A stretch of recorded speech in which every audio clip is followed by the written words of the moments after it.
Hi hello everybody, welcome to our channel మన stars. ఈ రోజు ఇంటర్వ్యూలో మన ముందున్న స్పెషల్ గెస్ట్ ఎవరంటే ఆయన ఒక ప్రొడ్యూసర్ గా ఎప్పుడు ఆడియన్స్ ఒక డిఫరెంట్ ఎక్స్పీరియన్స్, ఒక డిఫరెంట్ మూవీస్ తో అందించాలని ట్రై చేస్తూ ఉంటారు. మరి ఈ ప్రాసెస్ లోని కొన్నిసార్లు రిజల్ట్స్, రివ్యూస్ అనుకున్నట్టు రాకపోయినా బట్ ఆ ప్రాసెస్ మాత్రం ఎప్పుడు అలా డిఫరెంట్ అప్రోచ్ తో ఆయన అయితే ముందుకు వెళ్తూ ఉంటారు. మరి అలాంటి వాటిలో మనం అయితే ఆయన నుంచి మనం ఇట్లు మారేడుమిల్లి నియోజకవర్గం చూడడం జరిగింది. అండ్ రీసెంట్ గా ద సెన్సేషనల్ బ్లాక్ బస్టర్ సామాజిక చూడడం జరిగింది. అండ్ మరొకసారి ఫిబ్రవరి 16th ఊరు పేరు భైరవ కోణతో మన ముందుకైతే ప్రొడ్యూసర్ రాజేష్ దండా గారు రాబోతున్నారు. మరి ఆయనతో మాట్లాడి ఈ సినిమా గురించి ఇంకా చాలా విషయాలు తెలుసుకున్నారు. హాయ్ సార్, నమస్తే సార్. నమస్తే. ఎలా ఉన్నారు సార్? బాగున్నా, సూపర్. ఫస్ట్ సార్, అంటే సచ్ లాంగ్ జర్నీ మీకు టాలీవుడ్ ఇండస్ట్రీలో ఉంది ఎప్పటి నుంచో. అంటే విశాల్ గారితో అలాగా చాలా సార్లు ప్రాజెక్ట్స్ వర్క్ చేస్తున్నారు. అంటే రోల్ అనేది నాకు కరెక్ట్ గా తెలియదు, బట్ ప్రొడ్యూసర్ అవ్వడానికి ఎందుకు ఇంత టైం తీసుకున్నారు అండ్ ఇదే బెస్ట్ స్టెప్ అని ఇప్పుడు డిసైడ్ అయ్యారు? డిస్ట్రిబ్యూటర్గా 12 years ఉన్నానండి. ఇంకా నెక్స్ట్ స్టెప్ ప్రొడ్యూసర్ అవుదామని, దానికి చిన్నగా కొన్ని 2-3 సినిమాలు కో ప్రొడ్యూసర్గా అది ప్రొడక్షన్ అంతా నేర్చుకున్నాక ప్రొడ్యూసర్గా బ్యానర్ స్టార్ట్ చేశాను హాస్య మూవీస్. సరే, ఎనీవేస్, అంటే ప్రొడ్యూసర్ కంటే మీ దగ్గర స్టోరీ వస్తుంది, క్లారిటీగా తెలుస్తుంది, ఏం చెప్తారు, దాని మీద మీకు కాల్ ఉంటుంది ఈ సినిమా చేద్దాం లేదా.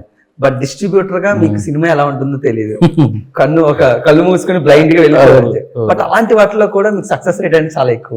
How it is possible sir? Distributor కూడా చాలా సెలెక్టెడ్ గా చేసి, అంటే నేను టేజర్ నచ్చితే డిస్ట్రిబ్యూషన్ వెళ్ళే ఉందండి.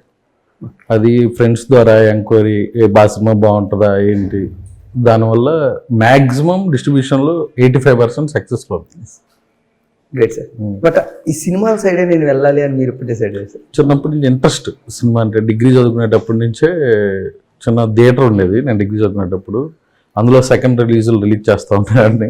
ఇంకా అలా అలా ఎడ్యుకేషన్ అది పూర్తయ్యేటప్పటికి పూర్తిగా ఇంక ఇటువైపు వద్దాం, ఎంసీఏ అయిపోయింది నాది. బట్ నాకు దాని మీద ఇంట్రెస్ట్ లేదు, ఇంట్రెస్ట్ ఉన్న దానిలోకి వద్దాం అని చెప్పి ఇటు సినిమాల వైపు వచ్చా. అనుకోకుండా డిస్ట్రిబ్యూటర్ అయ్యా ఒక ఫ్రెండ్ ద్వారా, తర్వాత కో ప్రొడ్యూసర్, తర్వాత ప్రొడక్షన్ వస్తారు. సో సార్, సినిమా అనేది ఎప్పుడు ఎవాల్వ్ అవుతుంటుంది సార్. సినిమా చూసే విధానంగానే కానీ తీసే విధానంగా, అందులో ఒకప్పుడు ప్రొడ్యూసర్స్ కి మంచి రెస్పెక్ట్ ఉండేది, ప్రొడ్యూసర్స్ అంటే వాల్యూ ఉండేది. బట్ ఇప్పుడు ఇండస్ట్రీలో ప్రొడ్యూసర్స్ అంటే ఓన్లీ డబ్బులు పెట్టి కొంచెం దూరంగా ఉండాలి అన్నట్టు మారిపోయింది. అలా ఏం లేదండి. అంటే చాలా మంది అలా అంటూ ఉంటారు కదా సార్, ప్రొడ్యూసర్ అంటే ఇప్పుడు ఓన్లీ డబ్బులు పెట్టి ఉండాలి, ఎక్కువ వాటిలో ఇన్వాల్వ్ అవ్వకూడదు అంటూ ఉంటారు. అది ఎంతవరకు నిజం, ఇది ఎంతవరకు నిజం? క్రియేటివ్ సైడ్ లో ఎంతవరకు ప్రొడ్యూసర్ హెల్ప్ ఉంది? డెఫినెట్ గా ప్రొడ్యూసర్ డౌట్ ఉండి అడిగితే డైరెక్టర్ అయినా హీరోనైనా, సార్ ఇది ఎలా ఉంది, ఇలా బాగోదేమో అంటే డెఫినెట్ గా కన్సిడర్ చేస్తారండి. అలా ఏం లేదు. It is acceptable with big directors also sir? నేను ఇంకా వర్క్ చేయలేదు కదండి, నాకు తెలియదు. Great sir. ఎనీవేస్, ఊరు పేరు భైరవ కోణతో ఎప్పుడు కూడా ఆడియన్స్ కూడా డిఫరెంట్ ఎక్స్పీరియన్స్ ఇవ్వాలని ట్రై చేస్తూ ఉంటాం. సో అందులోనే మారేడుమిల్లి అండ్ సామాజిక వర్గం ఊరు పేరు. అసలు మీ దగ్గర ప్రాసెస్ ఎలా ఉంటుంది సార్? ఒక స్క్రిప్ట్ మీ దగ్గరికి ఏ విధంగా వస్తుంది, మీరు దాన్ని ఏ పాయింట్ ఆఫ్ వ్యూలో చూస్తూ ఉంటారు, ఏ విధంగా యాక్సెప్ట్ చేస్తారు? నేను కథ వినేటప్పుడు గా ఊహించుకుంటా ఉంటాను. అసలు ఈ కథలో కొత్త పాయింట్ ఏమి చెప్తున్నాము, ఆ డ్రామా ఎలా ఉంది, ఫన్ ఎలా ఉంది, వాట్ ఈస్ నెక్స్ట్ ఎలిమెంట్, అలా చూసుకుంటూ వెళ్తూ ఉంటా. అలా నచ్చిన దాంట్లో కథను పిక్ చేసుకుంటూ వెళ్తాను. అంటే ఈ ప్రాసెస్ లోని మీకు ఫస్ట్ హాఫ్ బోర్ కొడితే అన్నీ పంపించేస్తారు కదా సార్? అనవసరంగా మీ టైం ఎందుకు వేస్ట్ చేయడం? అలాగే నాకు అంత ఇంట్రెస్టెడ్ గా లేదు. నువ్వు నా గురించి బాగా స్టడీ చేసి వచ్చినట్టు నాకు విషయాలు అంటావు. ఇప్పుడే ఫస్ట్ హాఫ్ వెనక్కి పంపించేస్తాను. చెప్పండి సార్. నిజం, చాలా కథలు ఫస్ట్ హాఫ్ విన్నాక నాకు నచ్చట్లేదండి. ఫస్ట్ హాఫ్ నచ్చినప్పుడు సెకండ్ హాఫ్ ఇంటర్ వేస్ట్. నాకు నచ్చకపోతే ఇంకొకరికి నచ్చవచ్చు. ఈ బాధ నాకు ఎక్కట్లేదు, నేను సెకండ్ హాఫ్ విన్నాను. హానెస్ట్గా చెప్తాను, అది తప్పుగా తీసుకున్నా తెలియదు నాకు. బట్ సమ్ టైమ్స్ ఆ సెకండ్ హాఫ్ లోనే సోల్ ఉండొచ్చు, ఎనీథింగ్ ఏదైనా ఉండొచ్చు కదా సార్. అలా ఎప్పుడైనా మిస్ అయినట్టు ఏమైనా ఫీల్ అయ్యారు సార్? నేనేం ఫీల్ అవ్వలేదు. నాకు ఫస్ట్ హాఫ్ నచ్చినప్పుడు ఆడియన్స్ సెకండ్ హాఫ్ కోసం కూర్చోడు కదా. Great sir. ఎనీవేస్, సందీప్ గారు మంచి ఫ్రెండ్, ఆనంద్ గారు మంచి ఫ్రెండ్.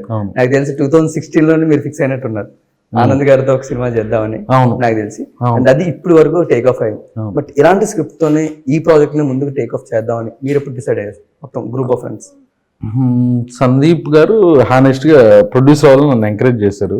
బ్రో ఇంకా డిస్ట్రిబ్యూషన్ అన్నారు, నువ్వు ప్రొడ్యూసర్ అయిపో, నేను సినిమా చేస్తాను అన్నారు. ఆయనే కథ పంపారు. ఒకసారి వినండి అంటే ఒక కథ విన్నాం. బ్రో ఇది బాగుంది, ఇంకా ఏదైనా బాగుంటే బాగుంటుంది బ్రో, ఫస్ట్ సినిమా కథ అని అడిగా. తర్వాత ఈ కథ చెప్పించారు. 2 బాగున్నాయి అన్నారు. లేదు బ్రో దీంతో వెళ్దాం, 2 ఇష్టం మనవాడికి. సరే ముందు ఇది స్టార్ట్ చేద్దాం అనుకుని చేసాం. Super sir. సందీప్ గారితో మీకు ఎంత ఫ్రెండ్షిప్ ఉందంటే సామాజిక వర్గం ఉన్న స్టోరీ కూడా ఆయనే పంపించారు. అంటే ఈ బాండ్ లో ఏ విధంగా సార్? అంటే ఈ స్టోరీ మీరు చేస్తే బాగుంటుంది, ఈ స్టోరీ వేరే వాళ్ళతో చేస్తుంది అండ్ మీరు ప్రొడ్యూసర్ గా కాల్ తీసుకుంటారు, లేకపోతే ఏ విధంగా ఉంటుంది సార్ ఇదంతా? ఒక డైరెక్టర్ వచ్చి ఒక ఆప్షన్తో చెప్తారండి కథ. చెప్పినప్పుడు హానెస్ట్గా ఆ హీరో కోసం ట్రై చేస్తాను. అది లేనప్పుడు మనకు ఆ హీరో అవైలబిలిటీ లేదంటే నెక్స్ట్ ఆప్షన్ ఏంటి అలా వెళ్తే సెలెక్ట్ చేసుకుంటూ వెళ్తున్నాను. Okay sir, one more thing sir, మీరు ఎప్పుడు డిఫరెంట్ మూవీస్ చేసుకుంటూ వస్తున్నారు ఇప్పుడు, బట్ మీకు కమర్షియల్ ఫిల్మ్స్ తీయడం అంటే చాలా చాలా ఇష్టం. బట్ ఈ కమర్షియల్ ఫిల్మ్స్ ఇప్పుడు ఏ విధంగా యాక్సెప్టబుల్ ఉంది సార్ ఆడియన్స్? సామజవర్గం కమర్షియల్ సినిమానే కదా, అంటే రెగ్యులర్ కమర్షియల్ ఫిల్మ్స్ అంటూ ఉంటారు కదా సార్, సో ఆ విధంగా అలాంటివి రెగ్యులర్ కమర్షియల్ ఫిల్మ్స్ అనేవి ఆడియన్స్ ఇప్పుడు ఎంతవరకు యాక్సెప్టెన్స్ అనేది ఉంది? డెఫినెట్గా బాగుంటే చూస్తారు కదండి. అండ్ మీరు అలాంటి కమర్షియల్ కూడా ఒక మంచి ట్విస్ట్ ఒకటి పెట్టి ఆడియన్స్ ఇప్పుడు ఇంకా అంత దూరం ఆలోచించట్లే, మనకున్న పరిధిలో మనం చేసుకుంటూ వెళ్దామని ప్లాన్ అంతే. సార్ ఇప్పుడు డైరెక్టర్ గానీ హీరో గానీ మన ఫ్రెండ్స్ అయినప్పుడు అందులోని యాక్సెసిబిలిటీ ఎక్కువ ఉంటుందా లేదా తక్కువ ఉంటుంది? చాలా ఎక్కువ ఉంటది. What is that benefits and cons మాకు తెలుసుకోవాలి. బెనిఫిట్స్ ఏం లేదు, ఇప్పుడు ఏమన్నా ఇబ్బంది ఉన్నా మనం ఓపెన్ గా చెప్పొచ్చు. ఇద్దరు వినేవాళ్ళే, మా హీరో కానీ డైరెక్టర్ గారు కానీ ఇద్దరు ఆ ర్యాప్ అవుతుంది కాబట్టి నాకు ఈజీ అయింది. What is that cons sir? ఏమైనా ఒకవేళ ఉంటే నెగిటివ్స్ ఏ ఉంటాయి? ఫ్రెండ్సే మన నెగిటివ్స్ అంటూ ఏముండవండి. ఆనంద్ గారు కూల్, అసలు గట్టిగా మాట్లాడుతూ కూడా మాట్లాడలేడు, అంత మంచోడు. సందీప్ అంటే ఎప్పటి నుంచో ఫ్రెండ్ కాబట్టి బ్రో ఇది అన్న ఇలా ఇబ్బంది అంటే అవునా ఓకే సార్ ఇలా చేద్దాం అంతే. ఎక్కువ డిస్కషన్ కూడా ఎప్పుడు ఉండదు అసలు. అంటే ప్రాక్టికాలిటీగా కూడా ఏం నెగిటివ్స్ ఉండవు సార్, అంటే ఎవరికైనా తెలుసుకోవడం? నాకు యాజ్ ఆఫ్ నో నాకేం ఉన్నాయి. Great sir. అంటే మాకు 10 ఏళ్ళు జర్నీ ఉంది కాబట్టి మాకేళ్ళు అన్ని నాకు తెలిసి ఏ టైంలో ఎలా ఉంటుంది అది నాకు ఈజీ. అంటే ఇప్పుడు ఒక ప్రొడ్యూసర్ గా సందీప్ గారు మీకు ఒక సజెషన్ ఇవ్వడం జరిగింది, this is the right time to produce రావడం. అలాగే సందీప్ గారికి ఎప్పుడైనా మీరు సజెషన్ కానీ డిస్కషన్ కానీ జరుగుతుంటాయి సార్? ఎందుకంటే ఆడియన్స్ గా మీరు ఎక్కువ సినిమాలు చూస్తూ ఉంటారు, పర్సెప్షన్ ఎలా ఉందో తెలుస్తూ ఉంటుంది, ఆడియన్స్ ని ఎలా యాక్సెప్ట్ చేస్తున్నారని మీరు ఎప్పుడైనా అలాంటి సజెషన్స్ కానీ బట్ ఒక ఫ్రెండ్ మీరు అలా డిసప్పాయింట్ అవుతుంటారు సార్? ఎందుకంటే మైకల్ అంటే ఒక మంచి సినిమా చేసినప్పుడు ఆయన ఎఫర్ట్ 100% ఉన్నప్పుడు, బట్ అనుకున్నట్టు బాక్స్ ఆఫీస్ దగ్గర రానప్పుడు ఫ్రెండ్ గా కానీ లేకపోతే ప్రొడ్యూసర్ చిన్న బాధ ఉంటుంది. తను బాగా నమ్మి కష్టపడి 6 ప్యాక్ వేసి సందీప్ గారు అన్నీ చేసి కొంచెం డిసప్పాయింట్ అయినప్పుడు అన్నాడు హీరోగా ఆయనకి బాధ ఉంటుంది, ఫ్రెండ్ గా నాకు బాధ ఉంటుంది. అది ఆడితే బాగుండని ఉంటుంది. అది మీ సినిమాతో దీన్ని ఇప్పుడు ఫుల్ఫిల్ చేయబోతున్నారు డెఫినెట్ గా. గ్రేట్ సార్, మీరు చాలా కాన్ఫిడెంట్ గా ఉంటారు whether it is cinema start అయినప్పటి నుంచి ఎండింగ్ వరకు, whether it is me promotions లో కానీ మీ స్పీచ్ లో కానీ సినిమా ఏ విధంగా ఉండబోతుంది అనేది మీ స్పీచ్ తెలిస్తే ఆటోమేటిక్ ఆడియన్స్ కి అర్థమైపోతుంది. హౌ కాన్ఫిడెన్స్ సార్, దాన్ని ఏ విధంగా మీరు పుష్ చేసుకుంటారు? ఎందుకంటే స్క్రిప్ట్ పేపర్ మీద ఉన్నప్పుడు ఒకలా ఉంటుంది, స్క్రీన్ మీదకి వచ్చినప్పుడు ఒకలా ఉంటుంది, పోస్ట్ ప్రొడక్షన్ లో మారచ్చు, బట్ మీరు మాత్రం కాన్స్టెంట్ గా ఉంటూనే ఉంటారు. How it is? ఈ సినిమా విషయానికి వస్తే ఆనంద్ గారు ఎక్స్పీరియన్స్ డైరెక్టర్, ఆయన మేకింగ్ స్టైల్ మీకు ఎక్కడ పోతా చిన్నాడు చూసినా మన సినిమా, టైగర్ మన సినిమా, డిస్కో రాజా మేకింగ్ నెక్స్ట్ లెవెల్లో ఉంటుంది అయింది. మనకి ఏదైతే చెప్పారో విజువల్గా మనం ఊహించుకున్న దానికి 2 రెట్లు ఉంది ఈ సినిమా. నేను ఎప్పుడు చాలా కాన్ఫిడెంట్గా ఉన్నా ఈ సినిమా మీద అన్నిటికంటే. నా బ్యానర్లో గత 2 సినిమాల కంటే ఈ సినిమా మీద ఇంకెక్కువ కాన్ఫిడెంట్గా ఉన్నా. అంటే ఒక గ్రేట్, ఒక ప్రపంచంలోకి వెళ్ళి బయట తీసుకొచ్చే సినిమా. ఒక 2 గంటలు ఒక విజువల్ ట్రీట్, మంచి RR, songs, fun, beautiful love story అన్నీ మిక్స్ అయిన సినిమా ఇది. బట్ మోర్ దెన్ ఆడియన్స్ కి ఇది ఎక్కువగా ఒక ఫ్యాంటసీ ఫిల్మ్ అని ఎక్కువగా ప్రొజెక్ట్ చేస్తున్నారు ఉంది, అది సినిమాలో ఉంది. అదే మా డైరెక్టర్ పేరు కూడా వి ఆనంద్. అంటే ఇది total fantasy film, fantasy thriller with love and entertainment అన్నీ ఉంటాయి ఇందులో. Great sir. ఎనీవేస్, అంటే ఈ సినిమా గురించి కొంచెం మాట్లాడకన్నా ముందు ఇట్లు మారేడు మెల్లి సామాజిక వీటి గురించి మాట్లాడు. ఇట్లు మారేడు మెల్లి ఈ సినిమా గురించి చాలా మంది ఆడియన్స్ ఓటీటీలోకి వచ్చిన బిగ్గెస్ట్ బ్లాక్ బస్టర్ చేశారు సార్. ఇట్లు మారేడు మెల్లి ఓటీటీలో అవును బిగ్గెస్ట్ బ్లాక్ బస్టర్ చేశారు. అండ్ ఇదే సినిమా ఒక మలయాళం వాళ్ళు తీసుకుంటే మన వాళ్ళందరూ ఒక ఆరతి పెట్టేసి పళ్ళ పెట్టి ఇలాంటి సినిమాలు మన తెలుగులో ఎందుకు తీయరా అంటూ ఉంటారు. బట్ తెలుగులో తీసినప్పుడు ఆ యాక్సెప్టెన్స్ అనేది చాలా తక్కువ ఉంటుంది. బట్ యాజ్ అ ప్రొడ్యూసర్ గా మీరు ఎప్పుడైనా ఆలోచించారు సార్ క్రాక్ చేయడానికి? నేను 2-3 రోజులు డిసప్పాయింట్ అయ్యా. నేను అనుకున్న రిజల్ట్ కమర్షియల్గా పేరు వస్తుంది, మన సినిమా తీశారు కమర్షియల్గా స్పాన్ రాలేదు ఆ సినిమాకి. అండ్ అందుకని ఇప్పుడు మరొకసారి నరేష్ గారితో ఆ ఖాతా క్లోజ్ చేసుకోవడానికి బచ్చలబల్లి దట్ ఈస్ డిఫరెంట్ ఫిల్మ్ అండి. అది 90s బ్యాక్డ్రాప్లో యాక్షన్ డ్రామా. అది ఎంతవరకు వచ్చింది సార్ బచ్చలబల్లి? ఆల్రెడీ ఒక షెడ్యూల్ అయిపోయింది, ఇప్పుడు సెకండ్ షెడ్యూల్ అన్నవరంలో 13 నుంచి జరుగుతుంది. దీంతో 75% షూట్ అయిపోయింది. Super sir. అది ఇప్పుడు ఎక్స్పెక్ట్ చేయండి జూలైలో అనుకుంటున్నా, అన్ని అనుకున్నట్టయితే July. Great sir. One more thing sir, సామాజిక వర్గం అనేది బిగ్గెస్ట్ బ్లాక్ బస్టర్ అయింది. అంటే మళ్ళీ మీరు అన్నట్టే నువ్వు నాకు నచ్చే సినిమాని మళ్ళీ ఇంకొకసారి చూస్తే ఎలా ఉంటుందో అదే చెప్పారు, అలాగే ప్రమోట్ చేశారు. బట్ అలాంటి ఒక కామెడీ ఫిల్మ్ సార్ స్క్రీన్ మీద చూసినప్పుడు టైం టు టైం పంచి పడితే దానికి ఆడియన్స్ ఎలా రియాక్ట్ అవుతారు అప్పటి వరకు మనం చెప్పలేం సార్ రిజల్ట్ ఎలా ఉంటుంది. కొంతమంది కనెక్ట్ అవ్వచ్చు అవ్వకపోవచ్చు, బట్ మీరు కాన్స్టెంట్ గా ఆ సినిమాని నమ్ముతూనే దాన్ని అయితే ముందుకు తీసుకురావడం జరిగింది. బట్ ఆ కామెడీ ఫిల్మ్ ని ఎలా మీరు ట్రస్ట్ చేస్తారు sir? Whether it is writing లోనా లేకపోతే ఆయన ఎక్స్ప్లెయిన్ చేసినప్పుడు ఏ విధంగా ఉంటుంది సార్? అంటే డైరెక్టరు సాయి భాను వచ్చి కథ చెప్పారు. అప్పుడు నాకు ఆఫీస్ కూడా లేదు, ఒక కాఫీ షాప్లో కూర్చొని కథ ఏంటంటే నాకు నవ్వు వస్తుంది. దాన్నే నమ్మా నేను. అసలు ఇంటర్వల్ ట్విస్ట్కి ఏంటి భలే ట్విస్ట్ వచ్చింది, నెక్స్ట్ ఏంటి అసలు వీళ్ళిద్దరూ నిజంగా ఇలా అవుతారా ఏంటి, దాని మీద ఇంట్రెస్ట్తోనే ఆ సినిమా ఓకే చేసింది. ఎనివే సార్, అంటే మీరు చాలా మొహమాటంగా ఉంటారు, మీ హీరోస్ కూడా అలా సెలెక్ట్ చేసుకుంటారు సార్, కొంచెం మొహమాటంగా కొంచెం అటు ఇటు మాట్లాడడానికి కూడా ఆలోచించే వాళ్ళని, ఇలాంటి వాళ్ళు ఉంటారు సార్ మొత్తం అందరూ. నాకు ఇది డౌట్ వస్తుంటారు, మీరు ఎంత మొహమాటంగా ఉంటారు వాళ్ళందరూ కూడా అంతే మొహమాటంగా ఉంటూ ఉంటారు. స్క్రిప్ట్లు వచ్చేదాన్ని బట్టే కదండి. ఇప్పుడు డైరెక్టర్ రాసుకొని వస్తారు, ఇది కూడా సందీప్ గారు, ఇది కూడా నరేష్ గారు, అలా వస్తున్నాయి అంతే.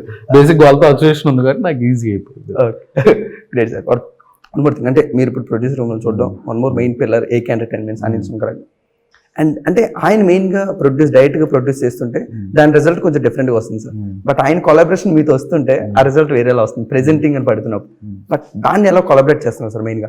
అంటే మీ ఇద్దరు మధ్యలో ఆయన ఆల్రెడీ ఎక్స్పీరియన్స్డ్ ప్రొడ్యూసర్, మీరు ఆల్రెడీ ఎమర్జింగ్ అవుతున్న ప్రొడ్యూసర్, మీ ఇద్దరు స్టోరీ డిస్కషన్స్ కానీ ఇలా ఈ సినిమాయే మనం చేద్దాం అనేది ఏ విధంగా ఉంటుంది సార్ మెయిన్ గా? నేను ఒక సామాజిక కథ ఫస్ట్ నేను విన్నా, నాకు బాగా నచ్చింది. అనిల్ గారు ఇంటికి నేను డైరెక్టర్ వెళ్ళి సార్ ఈ కథ ఒకసారి ఏంటంటే బాగుంది, అదిరిపోయింది అన్నారు అంతే. దాని తర్వాత అప్పుడప్పుడు చిన్న చిన్న ఇన్పుట్స్ అవి ఎలా వస్తుంది అని అమెరికాలో వచ్చినప్పుడు చూసుకుంటా వెళ్తా, అలా కొలాబరేట్ లైక్ ఫ్యామిలీ అండి అనిల్ గారు నాకు. నేను బ్యానర్లో డిస్ట్రిబ్యూటర్గా స్టార్ట్ అయ్యాను, చిన్న చిన్న రిలేషన్లో బాగా క్లోజ్ అయిపోయి నువ్వు ఇద్దరం ఒక ఫ్యామిలీ లాగా అయిపోయాం. రెస్పాన్సిబిలిటీస్ అన్ని మీ మీద పడుతున్నాయి, ఆడియన్స్ గా బాగా కనబడుతుంటారు. కొంచెం రాజేష్ గారు ఎక్కువ రెస్పాన్సిబిలిటీస్ తీసుకుంటున్నారు, అనిల్ సుంకర్ గారు అక్కడి నుంచి కొంచెం గైడ్ చేస్తున్నారు రాజేష్ గారు అన్నట్టు బాగా కనబడుతుంది. అలాగే ఇద్దరిది ఈక్వల్. అండ్ ఇలాంటి మిడ్ రేంజ్ ఫిల్మ్ కి మెయిన్ గా OTT నుంచి కాల్స్ రావడం కూడా కొంచెం కష్టం అంటూ ఉంటారు బయట. వాళ్ళు ఎక్కువగా తీసుకోరు ఎందుకంటే ఫేసెస్ అంతగా లేవు, కాంబినేషన్స్ అంతగా లేవు, ఇలాంటి మాటలు చాలా వస్తుంటాయి. But as a producer me call ఏంటి సార్? OTT బిజినెస్ ఎలా ఉంది సార్ మిడ్ రేంజ్ ఫిల్మ్స్? నా 3 సినిమాలు అన్నీ అయిపోయినాయి కాబట్టి ఆ విషయంలో నేను లక్కీ, నాకు అది కష్టం అనిపించలేదు. బట్ ఈ మధ్యన OTTs అనేవి చాలా కేర్ అయిపోయాయి, ఓన్లీ చాలా కేర్ఫుల్ గా ఒక స్లాట్ కి ఇన్నే తీసుకోవాలి, అది ఏ సినిమా సెలెక్టెడ్ గా. బట్ ఇప్పుడు డెఫినెట్లీ నాన్ థియేటర్కల్ రైట్స్ అనేవి కూడా చాలా ఆల్మోస్ట్ పడిపోతాయి కదా సార్. అప్పుడు బడ్జెట్ కూడా తగ్గించాలి కదా సార్. అప్పుడు ఆల్మోస్ట్ కొన్ని సెలవుడైన ప్రాజెక్ట్స్ కూడా రీసెంట్ గా మనం చూసాం. బట్ హౌ ఇట్ సార్, ఇప్పుడు మీరు ఏ విధంగా కేర్ తీసుకుంటారు సార్? నేను నమ్మింది నేను తెస్తున్నాను అండి. ఇప్పుడు ఆ ఇబ్బంది వస్తే నేను సినిమా చూసి కొనండి అని చెప్తాను. అండ్ ఒకప్పుడు సార్ ప్రొడ్యూసర్ బాగా ఎక్కువ ప్రాఫిట్ ఉండేదని మాట్లాడుకున్నాను, బట్ ఇప్పుడు ప్రొడ్యూసర్ ప్రాఫిట్స్ కూడా చాలా తక్కువ, కనబడే నెంబర్స్ ఒకటి వాళ్ళ చేతిలోకి వచ్చేదో చిల్లిగా వంత ఉంటుంది. బట్ ఇంకా స్టిల్ దేని గురించి సార్ ప్రొడ్యూసర్ చాలా మంది ఫైట్ చేస్తున్నారు, లేకపోతే వాళ్ళ ప్యాషన్ అనేది కంటిన్యూ చేస్తున్నారు అంటే దేని గురించి సార్ మెయిన్ గా? సినిమా ఇండస్ట్రీ ఇష్టంతోనే, సినిమా అంటే ఇష్టం అంతే. డబ్బు సెకండ్ ముందు మంచి సినిమా తీస్తే డబ్బు వస్తుంది, అది మన చేతుల్లో లేదు. అంటే బట్ ఇప్పుడున్న ప్రొడ్యూసర్స్ డబ్బు కన్నా మంచి పేరు తెచ్చుకోవాలి ప్రొడ్యూసర్ గా అన్నట్టు ఎక్కువ కనబడుతుంది. దీనిలో మీ ప్లానింగ్ ఏ విధంగా ఉంది? సినిమాలు సెలెక్ట్ చేసుకోవడం విధానం కానీ ఆడియన్స్కి ఎలాంటి సినిమాలు చూపించాలి అనే విధానం? కొత్తగా వెళ్దాం అనుకుంటున్నాను నేను, రెగ్యులర్ సినిమా కాకుండా కథలో ఏదైనా కొత్త పాయింట్. ఇప్పుడు ఇందులో కూడా భైరవకోణంలో సామాజికంలో మీరు అన్నారు కదా ఇంటర్వ్యూకి, ఇందులో కూడా అలా ఒకటి ఉంటుంది. నెక్స్ట్ నరేష్ గారి సినిమాలో కూడా అలా ఒకటి ఉంటుంది.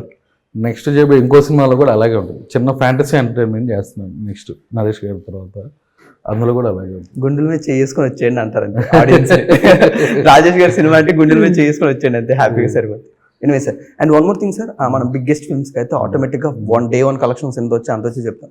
బట్ మిడ్ రేంజ్ ఫిల్మ్స్ కి రీసెంట్ గా కూడా అవి స్టార్ట్ అయ్యాయి సార్.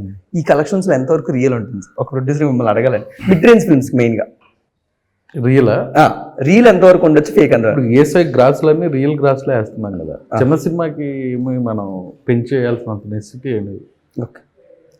ఇప్పుడు ఒక హీరో సినిమా గతది ఒక ఫిగర్ ఉందనుకోండి, ఈ సినిమాకి అది బాగుందంటే దానికి త్రిబుల్ అయిపోతుంది. అది రియల్గా వస్తేనే. ఇప్పుడు ఏదన్నా ఉంటే 1-2 యాడ్ చేయగలం కానీ 1 కోటి వస్తే 10 కోట్లు చేయలేం కదా. అంటే ఈ మిడ్ రేంజ్ ఫిల్మ్స్ కి కలెక్షన్స్ ఎంతవరకు నీడ్ సార్? ఎందుకంటే బిగ్ స్టార్ అని సార్ వాళ్ళకి ఫ్యానిజం ఎక్కువ ఉంటుంది, వాళ్ళు సెలబ్రేట్ చేసుకుంటారు, మా day 1 ఎంత వచ్చిందిరా, మా హీరోకి ఎంత వచ్చింది. బట్ ఒక మిడ్ రేంజ్ హీరోస్ కానీ లేకపోతే మిడ్ రేంజ్ ఫిల్మ్స్ కానీ అది ఎంతవరకు నీడెడ్ సార్? కలెక్షన్స్ బయటికి చెప్పడం కానీ బ్రేక్ ఈవెన్ చెప్పడం కానీ అవి ఆడియన్స్కి ఎంతవరకు నీడెడ్ అనేది దీని మీద నేనేం కామెంట్ చేయలేదు.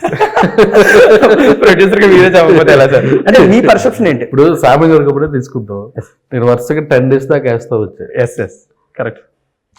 శ్రీ విష్ణు గారి కెరియర్ లో ది బెస్ట్ సినిమా అది. ఓవర్సీస్ 1.3 million చేసింది. అంటే అలా వేయాల్సిన బాధ్యత ఉంది కదా. Yes, sir. అది 25 లక్షలు చేస్తే బట్ అది కూడా ఒక మార్కెటింగ్ స్ట్రాటజీ కింద వాడుకోవచ్చు. కలెక్షన్స్ వస్తున్నాయంటే సినిమా బాగుందని ఆడియన్స్ అనుకుంటారు, థియేటర్స్కి వస్తూ ఉంటారు. బట్ అందుకే మీ పర్సెప్షన్ ఎలా ఉంటుంది? ఒక మిడ్ రేంజ్ ఫిల్మ్ నేను ప్రొడ్యూస్ చేస్తున్నప్పుడు కలెక్షన్స్ ఎన్ని రోజులు వేయాలి, ఎంత వరకు వేయాలి? కలెక్షన్లు బాగున్నంత కాలం వేయొచ్చు, తప్పలేదు. Minimum 10 to 15 days. అండ్ అది అనౌన్స్ చేస్తేనే కదా ఆడియన్స్ కూడా ఈ సినిమా కలెక్ట్ చేస్తుంది, ఇంత పెద్ద స్కేల్లో వెళ్తుంది అని తెలుస్తుంది. So last year best example సామజర్గంలో అండ్ బేబీ. మీరు సినిమా స్టార్ట్ చేసినప్పుడు చివరి వరకు రిస్క్లు తీసుకునే ఉంటారా సార్? మెయిన్ కాదు, ఎందుకంటే ఫ్రైడే రోజు సామజర్గం రిలీజ్ అంటే మండే రోజు ప్రీమియర్ స్టార్ట్ చేశారు. బట్ అలాగే ఈ సినిమా కూడా 2 days ముందు నుంచి ప్రీమియర్ స్టార్ట్ చేస్తున్నారు. ప్రీమియర్స్ అనేది ఎంతవరకు risk sir?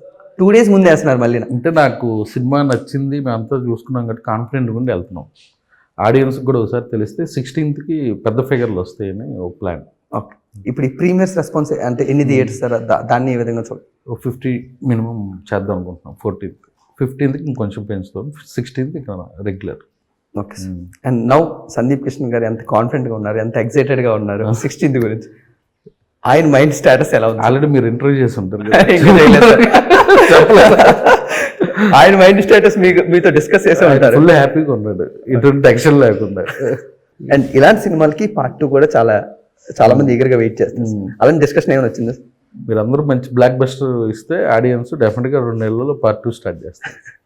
Super sir.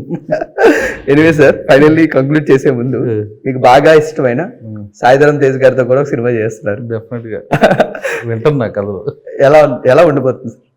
And Sai Dharam Tej గారు అంటే వింటున్నా ఇంకా అంటే ఎలా స్క్రిప్ట్ చేద్దాం? మెయిన్ కమర్షియల్ సినిమా, కమర్షియల్ కీరా అడ్రస్ గా మారాలి. సుప్రీం లాంటి సినిమా చేయాలని ఇష్టం, యాక్షన్ విత్ ఎంటర్టైన్మెంట్. బట్ ఆయనకి బాగా ఎక్కడ కనెక్ట్ అయ్యారు సార్ మీరు సాయిధరం తేజ్ గారు? నేను డిస్ట్రిబ్యూటర్ కండి. ఓకే. అండ్ రేయి, Tej I love you, Chitralahari, ఓ 4 సినిమాలు డిస్ట్రిబ్యూటర్గా పరిచయం. Thank you so much sir. Finally మీ మాటలో ఊరి పేరు భైరవ కొనకు ఏం చెప్తారు? ఇది ఒక ఫ్యాంటసీ థ్రిల్లర్ సినిమా అండి. వాట్ నెక్స్ట్ అనే ఎలిమెంట్ బాగుంటుంది ఈ సినిమాలో. ఒక థియేటర్ ఎక్స్పీరియన్స్ ఫిలిం. డెఫినెట్గా please come watch February 16th ఊరి పేరు Bhairava Kona. We don't disappoint. Thank you so much, sir. It's really a great chat with you. Okay. And we're eagerly waiting for February 16th. Thank you, sir. Thank you. So guys, మీరందరూ కూడా తప్పకుండా February 16th ఊరు పేరు భైరవ కొన సినిమాని థియేటర్లో చూసి enjoy చేయండి. Thank you.